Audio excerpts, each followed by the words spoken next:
आध्यात्मिक संस्कार चैनल पर एक बार फिर से आपका स्वागत है। 10 महाविद्याओं की श्रृंखला में आज हम जानेंगे महाविद्या माँ त्रिपुर भैरवी।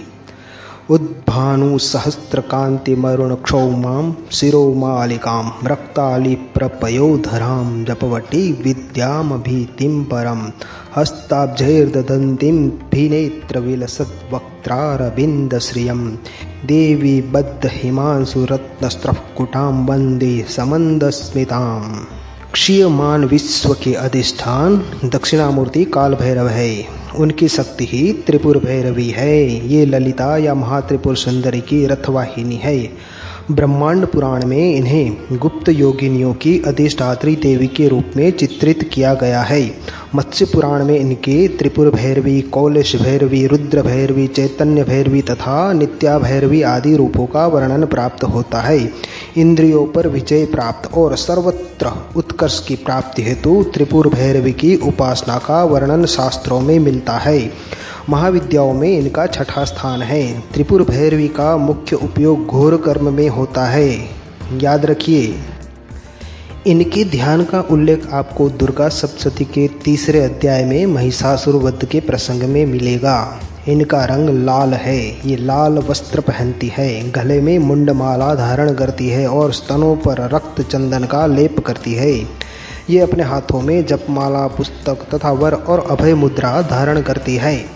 ये कमलासन पर विराजमान है। भगवती त्रिपुर भैरवी ने ही मधुपान करके महिष का हृदय विदीर्ण किया था। रुद्रयामल एवं भैरवी कुल सर्वस्व में इनकी उपासना तथा कवच का उल्लेख मिलता है। संकटों से मुक्ति के लिए भी इनकी उपासना करने का विधान है। घोर कर्म के लिए काल की विशेष अवस्था जनित मानों को शांत कर देने वाले शक्ति को ही त्रिपुर भैरवी कहा जाता है। इनका अरुण वर्ण विमर्श का प्रतीक है। इनके गले में सुशोभित मुंडमाला ही वर्णमाला है। देवी के रक्तलिप्त पयोधर रजोगुण संपन्न सृष्टि प्रक्रिया के प्रतीक है। अक्ष जपमाला वर्ण समामनाय की प्रतीक है। पुस्तक ब्रह्म विद्या है। त्रिनेत्र वेद त्रयी है तथा स्मृति हास करुणा है।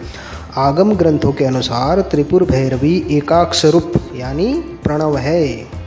इनसे संपूर्ण भुवन प्रकाशित हो रहे हैं तथा अंत में इन्हीं में लय हो जाएंगे। अ से लेकर विसर्गत 16 वर्ण भैरव कहलाते हैं तथा क से क्ष तक के वर्ण योनि अथवा भैरवी कहे जाते हैं।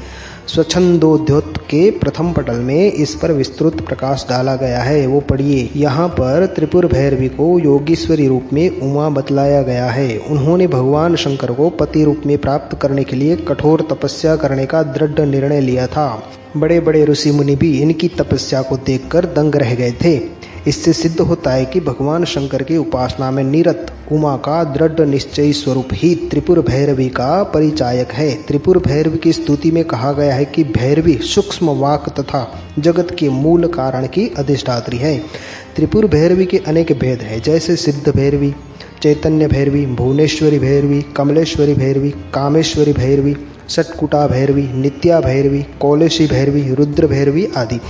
सिद्धि भैरवी उत्तरामनाय पीठ की देवी है। नित्या भैरवी पश्चिमामनाय पीठ की देवी है। इनके उपासक स्वयं भगवान शिव है। रुद्र भैरवी दक्षिणामनाय पीठ की देवी है। इनके उपासक भगवान विष्णु है।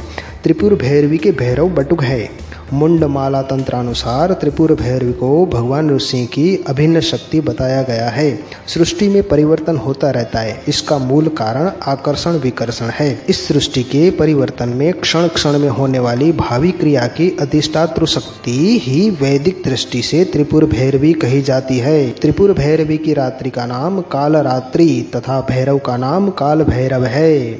अब हम जानते हैं त्रिपुर भैरवी का ध्यान मंत्र।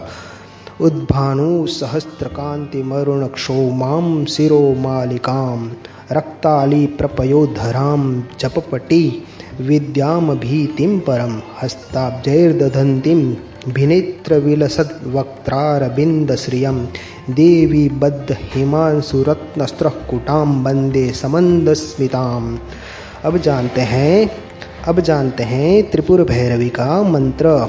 हस्त्रैं हस्क्लीं हस्त्रौं, हस्त्रैं हस्क्लीं हस्त्रौं। दूसरा मंत्र है ओम ह्रीं भैरवी क्लौं ह्रीं स्वाहा, ओम ह्रीम भैरवी क्लौम ह्रीम स्वाहा। आशा करता हूँ कि आज का ये वीडियो 10 महाविद्याओं में एक माँ त्रिपुर भैरवी के ऊपर आपको अच्छा लगा होगा। अगला वीडियो हम जानेंगे माँ धूमावती के विषय में। तब तक के लिए मैं आपसे आज्ञा लेता हूँ। जय माता दी।